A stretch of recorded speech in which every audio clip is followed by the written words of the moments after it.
ngocor ka alam kubur tilu dina hadis Rasul hiji sodakoh jariyah nyaeta wakaf nunallah dua gaduh ilmu manfaat serta diala manfaat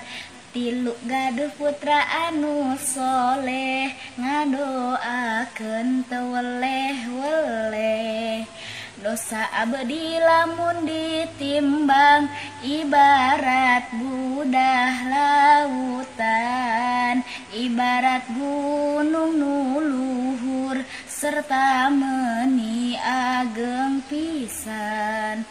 cindung lain ciri santri lain ciri bisa ngaji tapi cindung ciri istri nu ngabakti ka hayang widi istri anu tara dicindung engkena bakal digantung dina seuneu anu hurung siksa anu maha agung sorban lain ciri santri lain ciri pak kiai tapi sorban ciri lalaki nu ngabakti ka hayang widi sanyana eta malaikat meberkeun dua jangjangna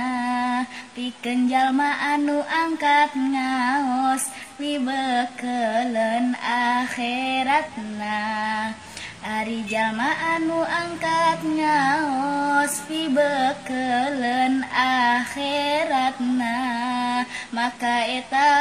digampilkeun ka surgana anu langgeng amin.